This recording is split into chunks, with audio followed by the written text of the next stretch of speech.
So our fourth video in this series on higher vectors is division of vectors in a given ratio. So given the ratio and the coordinates of the endpoints of a line, we can calculate a common point. And we can then use this to work backwards. If we're given a point on the line and one of the endpoints, we can then also work out what the other endpoint of the line is if we know what the ratio is. So I'm going to show you two different approaches. The first approach is drawing a sketch with crossing lines, and we're working with coordinates the entire time. The second approach is using something called the section formula, and it's using vectors in order to be able to work out what our coordinates are. If you're going to use a section formula, be very careful that when it asks for you to find the coordinate, that you have to write your final answer as a coordinate. So here we've got 2 points, A and B. They're the end points of the line, and C is dividing AB internally in the ratio 1 to 2, and we want to find the coordinates of C. So I'm going to write coordinate A over here, and it's 3, -2, 4, and I'm going to write coordinate B over here, and it's 3, 4, -1. And I'm going to write the ratio underneath, and the ratio is 1 to 2. And what I'm going to do now is I'm going to do some cross multiplying. So I'm going to be multiplying each of the coordinates of B by 1, and I'm going to be multiplying each of the coordinates of A by 2, adding them together, and then I have to divide it by the sum of the ratio, so how many parts there are in total, which in this case is 1 plus 2, which equals 3. So what we can say is that C is 3 times 2 plus 3 times 1 divided by 3. Then we've got -2 times 2 plus 4 times 1 divided by 3.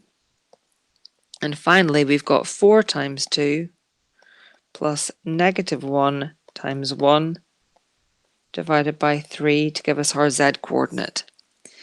So 3 times 2 is 6, and 6 plus 3 is 9, and 9 divided by 3 is 6. So our x coordinate is going to be 6.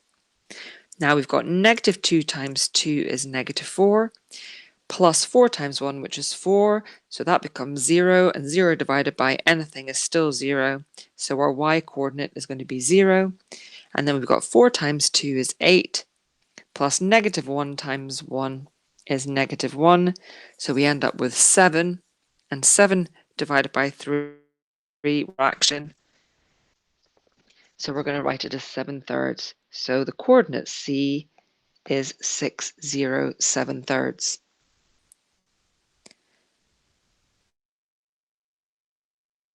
An example here, having point P as the point that's splitting the line AB at the top there in the ratio m to n, I can use something called the section formula, which basically says that the coordinate P equals 1 over the ratio added together, and then I'm doing the scale, so the ratio m, so the first part of my ratio, multiplied by position vector B, and then I'm going to add on the second part of my ratio multiplied by position vector A. So taking that section formula, using the same example that we had previously, I'm going to say that this time it's C, vector C is going to be 1 over m plus n, and m plus n is this ratio here, so it's going to be 1 plus 2. And we're going to open our brackets up, and we're doing m, which is 1, multiplied by our position vector B, which we know is OB, so it's 3, 4, -1. And we're going to add on n, which is 2, multiplied by our vector a, which is 3, -2, 4. So we've got a third multiplied by, and then we've got 3, 4, -1, plus 6, -4, 8. And we end up with position vector c, which is 3, 0, and 7/3. Now, as I said, it's asking us for the coordinates, so we must write it horizontally as 3, 0, 7/3 in order to get that final mark.